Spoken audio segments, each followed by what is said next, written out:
واقعہ کربلا تاریخ کا دردناک واقعہ ہے۔ یہ اقتدار کی جنگ نہیں تھی، اقدار کی جنگ تھی۔ دو شخصیتوں کی لڑائی نہیں تھی، دو نظریات کا ٹکراؤ تھا۔ یہ حق اور باطل کا معرکہ تھا۔ یزید ظلم کا استعارہ ہے، حسین ابن علی امن کی علامت ہے۔ یزید جبر کا پتلا ہے، حسین صبر کا پیکر ہے۔ یزید اپنی بدطینت فطرت اور اپنی طب ناہموار کے باعث دنیا پر ذلت و رسوائی، ظلم، جبر، جور و زیادتی کی علامت بن کے ابھرا، اور حسین ابن علی رضی اللہ تعالی عنہ حق و صداقت کا نشان بن کے ابھرا۔ کربلا کے تپتے ہوئے ریگزار میں حسینی اور یزیدی دو کردار سامنے آتے ہیں۔ اقبال نے کہا تھا، موسیٰ و فرعون و شبیر و یزید، ایند و قوت از حیات آیت بدید۔ زندہ حق از قوت شبیری است، باطل آخر داغ حسرت میری است۔ سرخ رو عشق غیور از خون او، شوخی ای مصرع از مضمون او۔ تا قیامت قطع استبداد کر، موج خون او چمن ایجاد کر۔ یزید بہدل کی بیٹی محسون کا ناپاک بیٹا تھا، اور حسین محمد عربی کی بیٹی فاطمہ کا شہزادہ تھا۔ یزید دمشق کے اطراف میں سرجون اور جریر، اختل جیسے اوباشوں کے جرمٹ میں پل کے جوان ہوا۔ حسین کے گھر کا دروازہ مسجد نبوی کے اندر کھلتا تھا۔ یزید نشے میں دھت ہو کر کے نمازیں چھوڑ دیتا تھا۔ حسین کی کربلا کے اندر بھی نماز تہجد قضا نہیں ہوئی۔ یزید ظلم کا دوسرا نام ہے، حسین امن کی علامت ہے۔ یزید نے زندگی میں ایک مرتبہ حج کیا اور شراب کے مٹکے ساتھ لے کے آیا، اور اختل اور دیگر گویوں اور مغنیوں کو اپنے ساتھ رکھا تاکہ سفر آسانی سے کٹے۔ حسین ابن علی نے 25 حج سواری ہونے کے باوجود پیدل کیے۔ یزید حج بیت اللہ کے بعد مدینہ المنورہ آیا اور شراب کی ایک مجلس برپا کی۔ حضرت امام حسین رضی اللہ تعالی عنہ جب وہاں پہنچے تو شراب کی پھیلی ہوئی بدبو کو محسوس کرتے ہوئے فرمایا، یہ بو کیسی ہے؟ تو نشے میں دھت یزید بولا، یہ شام میں بنتی ہے، اور ایک جام منگوایا اور اس کو پیتے ہوئے دوسرا جام حضرت امام حسین رضی اللہ تعالی عنہ کی طرف بڑھاتے ہوئے کہا، ابا عبداللہ لیجئے۔ تو حضرت امام حسین رضی اللہ تعالی عنہ نے فرمایا، میں اس کی طرف دیکھتا بھی نہیں ہوں، اور پھر وہ عشقی اشعار پڑھنے لگا۔ جب یزید کی شراب نوشی کا منظر امام حسین رضی اللہ تعالی عنہ اپنی آنکھوں سے دیکھ چکے تھے، تو مجھے بتاؤ یزید کے ہاتھ پہ امام حسین کا پاک ہاتھ کیسے آتا؟ حضرت امام حسین رضی اللہ تعالی عنہ جس ماحول میں پلے تھے، جس ماحول میں پرورش پائی تھی، جس ماحول میں رہے تھے، وہ پاکیزہ اور تقدس ماحول تھا۔ اور یزید کبھی اطراف دمشق میں، کبھی غوطہ میں، کبھی الخضرہ محل میں، اور کبھی کہاں اور کبھی کہاں داد عیش دیتا رہا اور لہو و لعب کے اندر مصروف رہا، اور اس کی زندگی ان چیزوں سے عبارت تھی. وہ محرمات کو حلال قرار دیتا، شراب نوشی اس کی ہڈیوں میں رچی ہوئی تھی، اور شریعت بیضا کا مذاق اڑایا کرتا. اور حسین ابن علی رضی اللہ تعالی عنہ کی دوستیاں جن لوگوں سے تھیں وہ عبداللہ ابن عباس تھے، عبداللہ ابن عمر تھے، حضرت عبد الرحمن بن ابو بکر رضی اللہ تعالی عنہ تھے. یزید تو جوا کھیلتا رہا، یزید تو قمار بازی کرتا رہا، یزید تو شراب نوشی کرتا رہا، اور حسین ابن علی مسجد نبوی کے ممبر میں حضور کے پہلوؤں میں بیٹھتے رہے. زمانے نے وہ منظر دیکھا کہ سرخ رنگ کے جوڑے پہنے ہوئے حسنین کریمین حجرہ فاطمہ سے نکلتے ہیں، کم عمری کی وجہ سے کبھی گرتے ہیں کبھی سنبھلتے ہیں، اور آقا کریم خطبہ ارشاد کر رہے ہیں، خطبہ چھوڑ کے حضور نے شہزادوں کو اٹھا لیا. وہ منظر بھی زمانے نے دیکھا. حضرت عبداللہ بن شداد کہتے ہیں کہ حضور سجدے میں تھے اور سجدہ اتنا طویل ہو گیا، ہمیں لگا یا تو وحی کا نزول ہو رہا ہے یا پھر اللہ کا حکم آ گیا اور اللہ کے محبوب کی روح قبض کر لی گئی. لیکن میں نے جب نظریں اٹھا کے ننکیوں سے دیکھا تو کیا منظر تھا کہ حسین ابن علی حضور کی پشت پہ بیٹھے ہوئے اور میرے آقا سجدے کو طول دے رہے. اللہ اکبر. حسین کے لیے پیغمبر کے سجدوں کو طول دیا جا رہا ہے. حسین ابن علی کبھی ممبر پہ حضور کے اطراف میں بیٹھتے ہیں. وہ منظر بھی دنیا نے دیکھا کہ حضور کے مبارک کندھوں پر حسین ابن علی بیٹھے ہیں اور حضور کی زلفوں کو پکڑا ہوا ہے.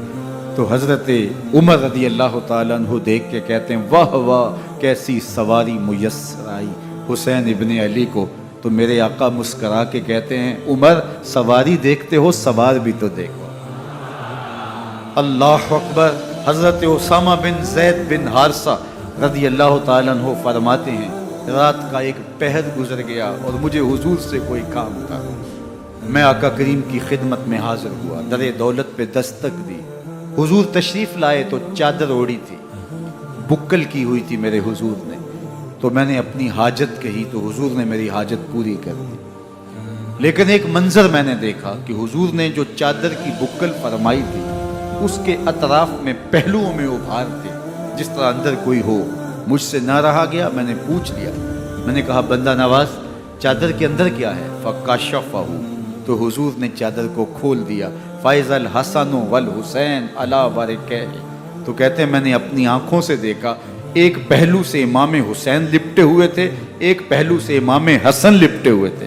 فرمایا یہ میرے بیٹے ہیں، یہ میری بیٹی کے بیٹے ہیں.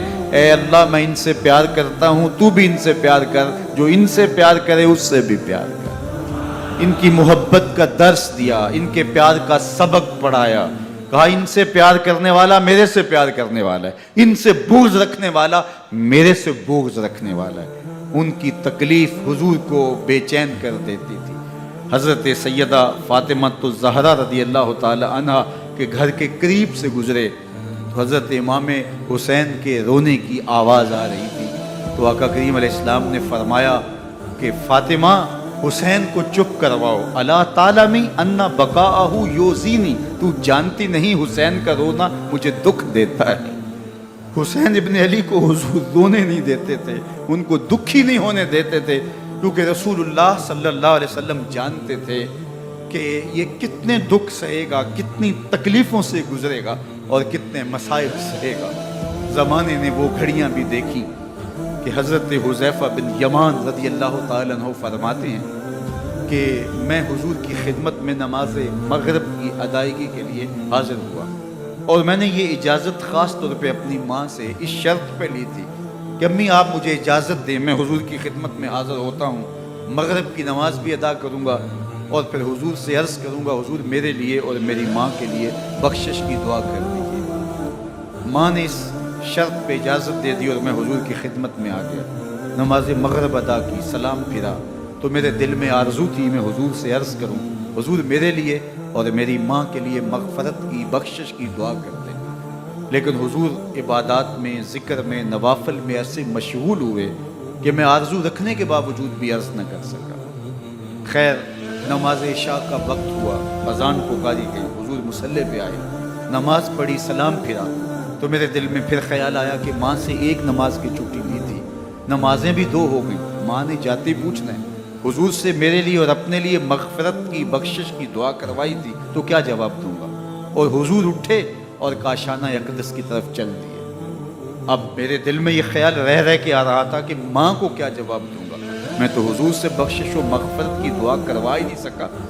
جب حضور چل پڑے تو غیر ارادی طور پہ میں بھی حضور کے پیچھے چل پڑا۔ چلنے میں تھوڑی سی رفتار تیز ہو گئی، جس سے قدموں کی آہٹ پیدا ہوئی۔ تو جب آواز پیدا ہوئی تو حضور نے رخ پھیرے بغیر فرمایا من ھذا، میرے پیچھے پیچھے کون آ رہا ہے؟ پھر خود ہی کہا حذیفہ تو نہیں؟ تو میرا دل دھڑک رہا تھا، قلت نعم، میں نے کہا جی حضور میں حذیفہ ہوں۔ فرمایا ما حاجتک غفر اللہ لک ولامک، کیا کام ہے؟ اللہ تجھے بھی بخش دے، تیری ماں کو بھی بخش دے۔ اب جو کام تھا وہ جنبش لب سے پہلے ہی ہو گیا، یہاں تو لفظوں کا سہارا بھی نہیں لینا پڑتا، وہ بند لبوں کی بولیاں بھی سنتے ہیں۔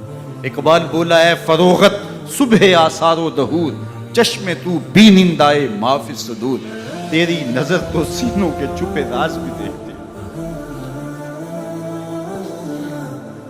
تو کہا ما حاجتوں کا غفر اللہ لک ولامک، اللہ تجھے بخش دے، تیری ماں کی بھی مغفرت کر دے، کیا کام ہے؟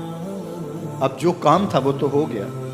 تو میرے حضور نے ارشاد فرمایا حذیفہ سنو، ابھی ایک فرشتہ آیا ہے جو اس سے قبل دھرتی پر پہلے کبھی نہیں آیا، آج پہلی مرتبہ اللہ سے اجازت لے کے 2 کام کرنے آیا ہے۔ ایک تو مجھے سلام کرنے آیا ہے، اور دوسرا خوشخبری دینے آیا ہے کہ آپ کی بیٹی فاطمہ جنتی عورتوں کی سردار ہے، اور حسن اور حسین جنتی جوانوں کے سردار۔ ایک طرف یزید ناپاک محسون کا پلیت بیٹا، اور ایک طرف محمد عربی کا نواسا، فاطمہ کے دودھ کا اثر، علی المرتضیٰ کے خون کی تاثیر، رسول اللہ صلی اللہ علیہ وسلم کے کندھوں پہ بیٹھنے والا۔ ایک دن حضور نے امام حسین رضی اللہ تعالیٰ عنہ کے ہاتھ پکڑ لیے اور ان کے پاؤں اپنے پاؤں پہ رکھے، اور پھر فرمایا بیٹے آگے بڑھو، اور ان کے پاؤں حضور کی پنڈلیوں پہ آئے۔ پھر کہا بیٹے اور آگے بڑھو، حتیٰ کہ ان کے پاؤں حضور کی رانوں پہ آئے۔ پھر فرمایا بیٹا اور آگے بڑھو، تو ان کے پاؤں حضور کے مبارک بطن اقدس پہ آئے۔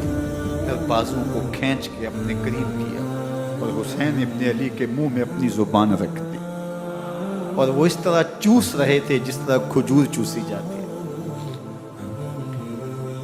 تو اللہ کے محبوب علیہ السلام نے حسین ابن علی کو اپنی زبان کا لعاب دہن دے کر کے، وہ شیر رحمت دے کر کے، وہ کوثر و تسلیم سے پاکیزہ تر آب رحمت عطا کر کے ان کی ہمیشہ کے لیے پیاس بجھا دی، تاکہ کل کربلا کے تپتے ہوئے ریگزار میں حسین ابن علی کو پیاس کی شدت تنگ نہ کرے اور پائے استقلال میں لغزش نہ آنے پائے۔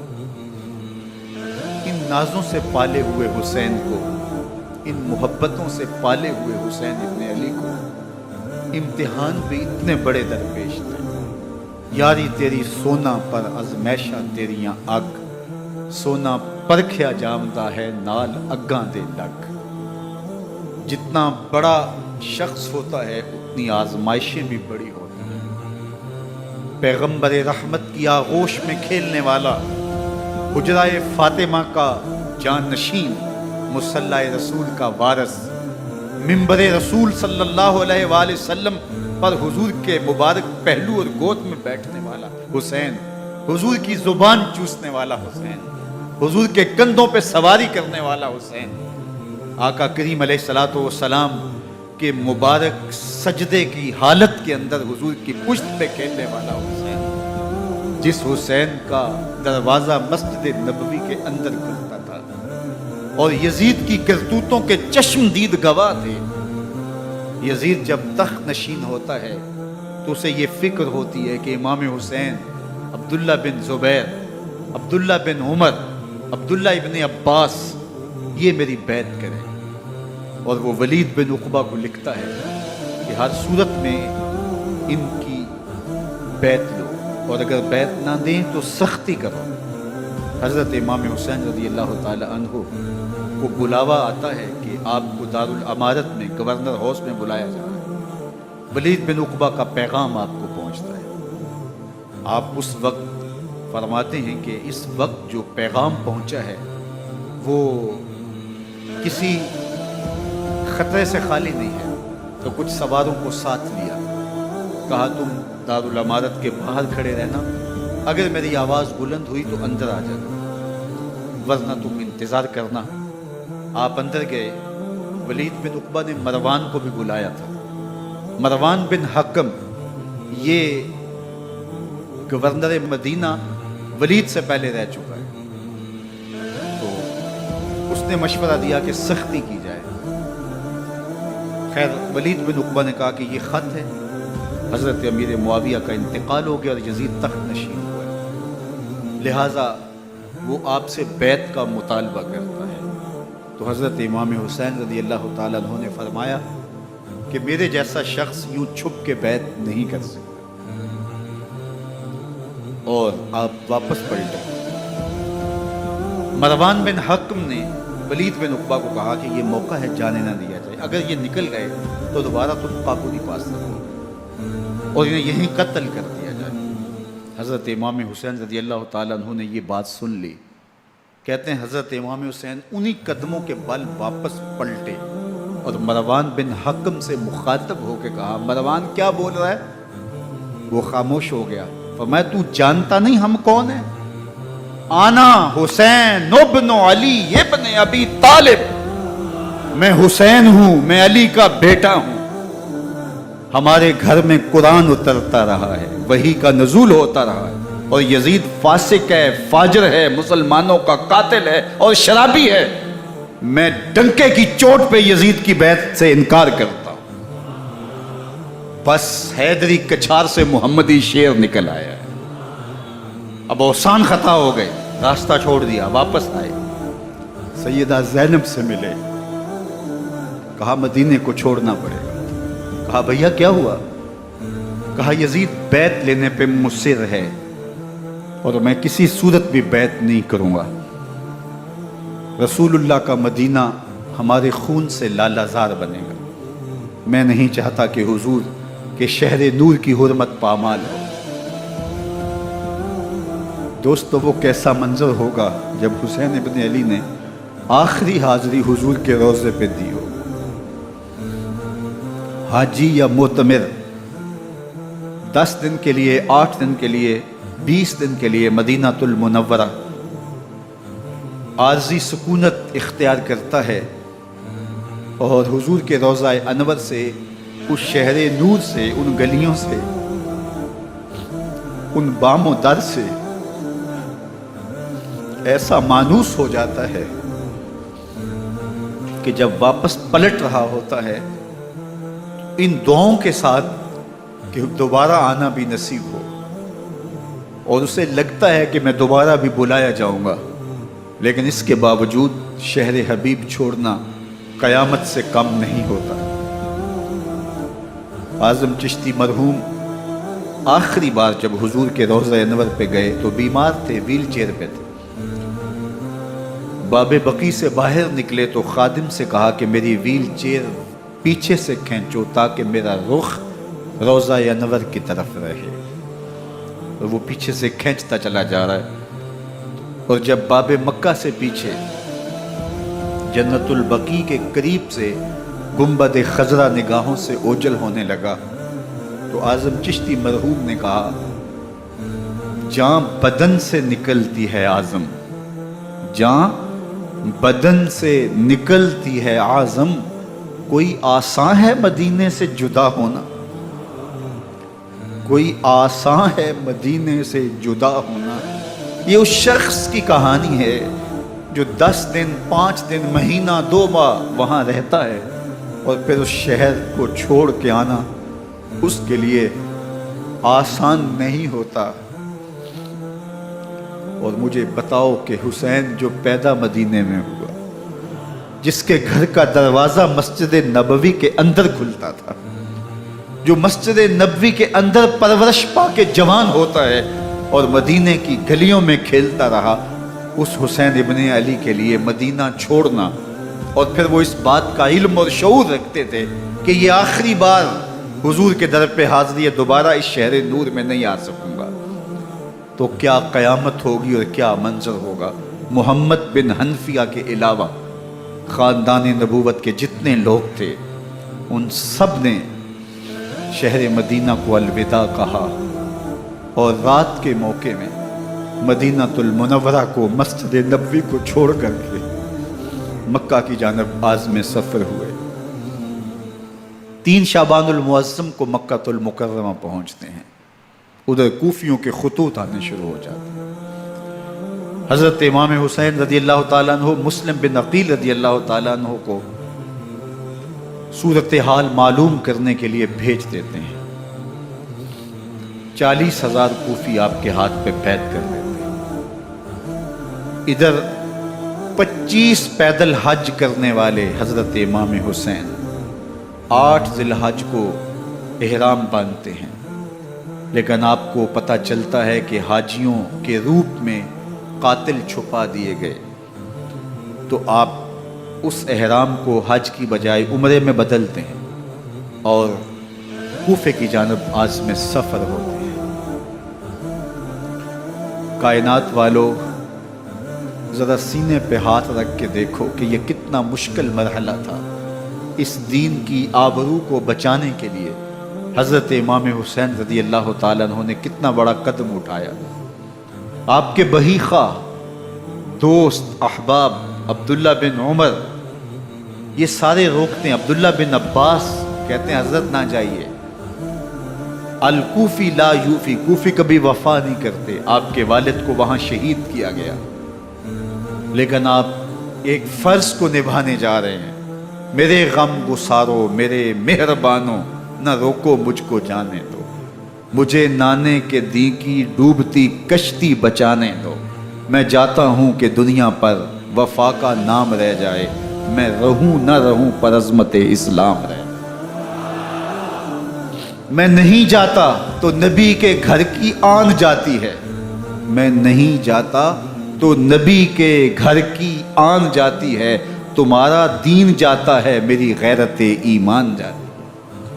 حضرت امام حسین یہاں سے چلتے ہیں، ابھی راستے میں ہی پہنچتے ہیں کہ یہ خبر آتی ہے کہ کوفے والوں نے بے وفائی کر دی، حضرت مسلم بن عقیل رضی اللہ تعالیٰ عنہ کو شہید کر دیا گیا، نعمان بن بشیر معزول کر دیے گئے، ابن مرجانہ ابن زیاد وہاں متعین کر دیا گیا جو سخت گیر شخص تھا، اور اس نے لوگوں کو ڈرایا، دھمکایا، اور کوفے کے لوگوں کے دل بدل گئے اور وہ بیتیں توڑنے لگے۔ وہ منظر مسجد کوفہ کا کتنا دل گداز تھا۔ جب امام نماز کے لیے کھڑے ہوئے تو 40,000 لوگ آپ کے پیچھے تھا۔ جب سلام پھیرا اور امام نے دیکھا کہ پیچھے لوگ نہیں ہیں، پھر لوگوں نے اپنے دروازے بھی بند کر لیے۔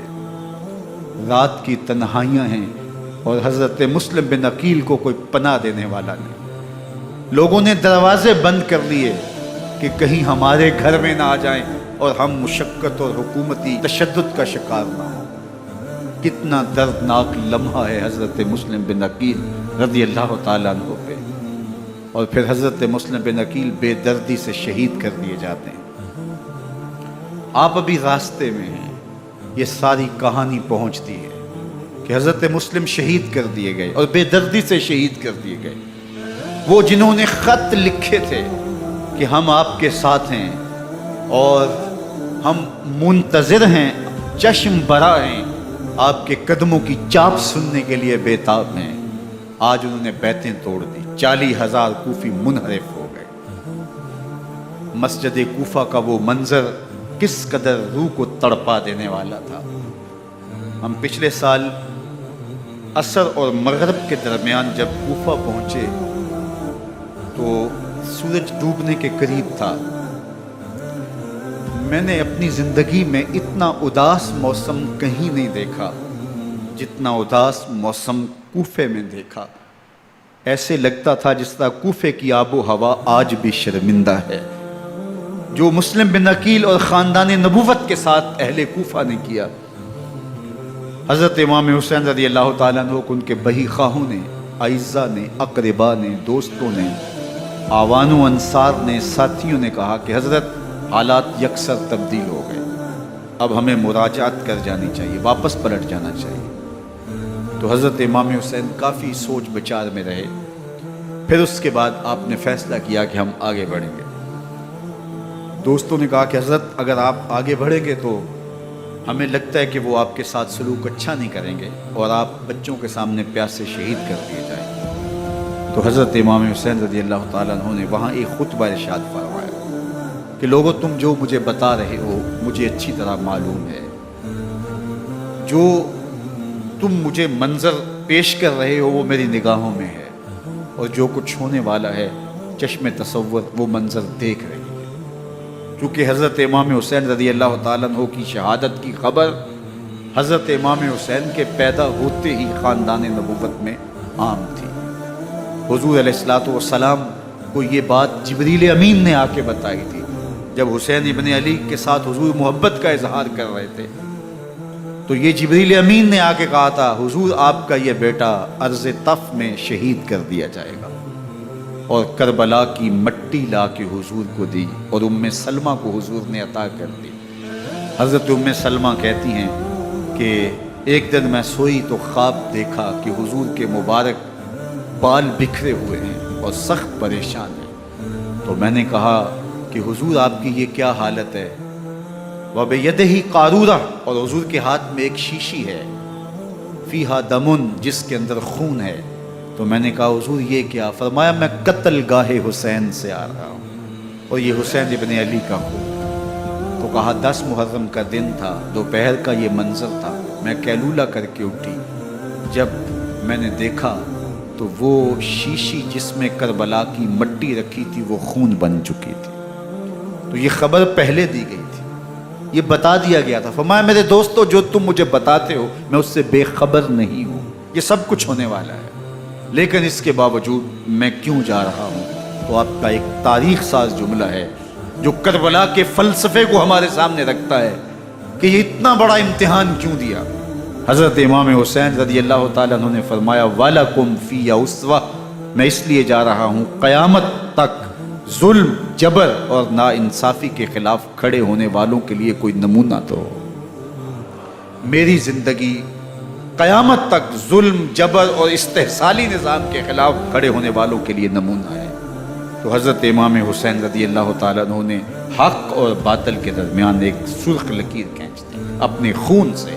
اب حق اور باطل کا امتیاز کرنا مشکل نہیں ہے، کوئی باطل پہ اڑا رہے تو الگ بات ہے، لیکن امتیاز کرنا مشکل نہیں ہے۔ حدود بالکل واضح کر دی۔ اقبال نے یہاں کتنی خوبصورتی کے ساتھ اس مضمون کو نبھایا۔ سرخ رو عشق غیور از خون او، شوخی این مصرع از مضمون او، تا قیامت قطع استبداد کر، موج خون او چمن ایجاد کر۔ ایک جہاں آباد کر دیا، حق اور باطل کی راہیں اجال دی۔ اب لوگوں کو یزید کا چہرہ پہچاننے میں دیر نہیں لگتی، وقت کے ہر یزید کا چہرہ آسانی سے پہچانا جا سکتا ہے۔ یہ معرفت زمانے کو کروائی کس نے؟ حسین ابن علی نے کروائی رضی اللہ تعالی عنہ۔ تو حضرت امام حسین نے فرمایا کہ جو میرے ساتھ ہونے والا ہے میں اچھی طرح جانتا ہوں، لیکن میں اس کے باوجود آگے بڑھوں گا۔ پھر بڑھے اور کربلا میں جا کے خیمہ زن ہو گئے۔ 7 محرم کو پانی بند کر دیا گیا۔ پانی بند ہوا تو کھانا بھی میسر نہیں تھا، لیکن ذکر پانی کا ہوتا ہے اس لیے کہ کھانے کے بغیر انسان کئی دن کاٹ لیتا ہے، لیکن پانی کے بغیر گزر نہیں ہوتی۔ تو فرات کی نہر سامنے اپنی موجوں کے ساتھ چمک رہی ہے، لیکن ایک قطرہ آب بھی آل رسول کو نہیں دیا جا رہا۔ کائنات کے اندر ایسے انوکھے امتحان بھی ہوتے ہیں۔ وارثوں ساقی کوثر کے، مالک ہوں حوض کوثر کے، اور بیٹے ہوں ساقی کوثر کے، اور آج ایک بوند پانی کی بھی میسر نہ ہو۔ صبر کا امتحان ہے، عزیمت کا امتحان ہے۔ حضرت امام حسین رضی اللہ تعالیٰ عنہ خیمہ زن ہو گئے۔ 3 دن تک پانی بند رہتا ہے، 9 محرم کو رات کی تنہائی میں حملہ آور ہونا چاہتے ہیں، لیکن آپ نے کہا کہ ہمیں اللہ کے حضور عبادت اور ذکر کے لیے وقت دیا جائے۔ ساری رات ذکر میں گزرتی ہے، عبادات میں گزرتی ہے۔ رات کے اندھیرے میں آپ چراغ بجھا دیتے ہیں۔ آوان و انصار کو کہتے ہیں کہ ان کی دشمنی میرے ساتھ ہے، انہیں میرا خون چاہیے، اگر تم رات کی تاریکی میں نکل جاؤ تو میں تم سے کوئی مواخذہ نہیں کروں گا، اور یہ بھی تمہارا پیچھا نہیں کریں گے، اس لیے کہ ان کا مطلوب تم نہیں ہو، ان کا مطلوب میں ہوں۔ جب چراغ جلایا تو کوئی بھی نہیں گیا۔ مسلم بن اوسجہ کھڑے ہو کے کہتے ہیں حضرت اگر ہمارے بدن کو 70 بار کاٹا جائے اور جلایا جائے اور ہواؤں میں اڑا دیا جائے پھر بھی آپ کا ساتھ نہیں چھوڑیں گے۔ 70 سال کے بوڑھے ہیں حبیب بن مظاہر، کہتے ہیں حضرت آپ کو چھوڑ کے جائیں کہاں، آپ کو چھوڑ کے جائیں کہاں؟ کوئی ساتھ چھوڑنے کے لیے تیار نہیں ہے، پیاس ہے، سخت گرمی ہے، کربلا کا ماحول ہے، 72 افراد اور خاندان کی خواتین میدان کربلا میں خیمہ زد ہیں۔ دوسری طرف لشکر اعداء اشقیا 22,000 کی تعداد میں مقابلے میں، ایک روایت 30,000 کی ہے۔ ان صرف 72 پیاسے لوگوں کے لیے اتنے لوگوں کو جمع کرنے کا مقصد خوف زدہ کرنا تھا۔ شرط ہے کہ یزید کی بیعت کر لیں، محاصرے توڑ دیں گے، پانی دستیاب ہوگا، اعزاز و اکرام سے نوازا جائے گا، خزانوں کے منہ کھول دیے جائیں گے۔ لیکن حسین ابن علی کہتے تھے سب کچھ لٹ جائے گا، باطل کے ہاتھ پہ ہاتھ نہیں رکھا۔ اللہ اکبر۔ اب صبح طلوع ہوتی ہے، عاشور کا دن چڑھتا ہے، سورج اپنی پوری تمازت کے ساتھ گرمی برسا رہا ہے۔ آج خاندان نبوت کا امتحان زمانے نے دیکھنا ہے۔ رسول اللہ کا لعاب چوسنے والا اس کے صبر کا آج امتحان ہے، حضور کے کندھوں پہ کھیلنے والے حسین کا آج امتحان ہے۔ اللہ اکبر۔ حسین ابن علی تمام حجت کرتے ہیں میں نے تمہارا کچھ نہیں بگاڑا، میں نے کسی کا خون نہیں کیا، میں نے کوئی زیادتی نہیں کی، تم کیوں میرے قتل کے در پہ ہو؟ تم جانتے نہیں میں کون ہوں؟ میں تمہارے نبی کا نواسا ہوں، رسول اللہ صلی اللہ علیہ وآلہ وسلم کے کندھوں پہ کھیلتا رہا ہوں، حضور کا لعاب چوستا رہا ہوں، اور میں بوسہ گاہے رسول صلی اللہ علیہ وآلہ وسلم۔ لیکن ان اشقیاء کے دل پر کوئی چیز اثر انداز نہیں ہوتی۔ ایک ہور ہے، اللہ اس کے دل میں نرمی ڈالتا ہے۔ پہلے تو امام حسین کو گھیر کے لے کر کے آتا ہے، لیکن بعد میں وہ قافلہ یزید سے قافلہ حسین کی طرف آ جاتا ہے۔ امام حسین فرماتے ہیں تو دنیا میں بھی ہور ہے، آخرت میں بھی ہور ہے، آزادی مل جاتی ہے۔ باقی 22,000 کا لشکر جرار امام حسین کے قتل کے طرف آئے۔ پھر تاریخ نے خاندان نبوت کا وہ انوکھا امتحان دیکھا۔ حضرت امام حسین کے بچے بالخصوص خواتین پیاس کی شدت میں حلق خشک ہیں۔ حضرت سکینہ تڑپ کے اپنے باپ سے کہتی ہیں کہ مجھے 6 ماہ کے لیے اصغر کی پیاس نہیں دیکھی جا رہی۔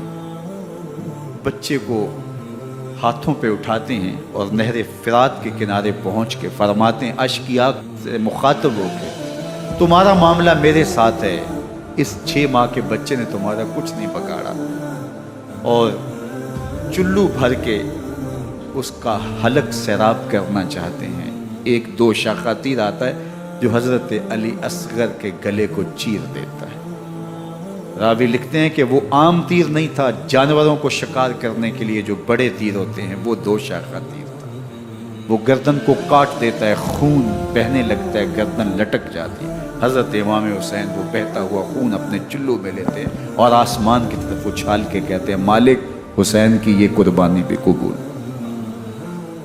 یہ تماشا لب بام نہیں ہے، بچہ بیمار ہو ڈاکٹر جواب دے دیں، ماں باپ کے ہاتھ پھول جاتے ہیں، زندگی کی سانسیں ابھی چل رہی ہوتی ہیں، لیکن ڈاکٹر کہے کہ یہ میرے بس کا روگ نہیں ہے، کہیں اور لے جاؤ، تو زندگی کا لف و نشر غیر مرتب ہو جاتا ہے۔ میں سلام پیش نہ کروں حسین ابن علی کو، 6 ماہ کا علی اصغر ہاتھوں میں دم توڑتا ہے، گردن لٹک جاتی ہے، خون بہہ رہا ہے، اب خیموں کی طرف بڑھ رہے ہیں، لیکن زبان پہ شکایت نہیں ہے، کہتے ہیں مالک حسین کی یہ قربانی قبول کر لے۔ اب خیموں کی طرف آنا، شہر بانوں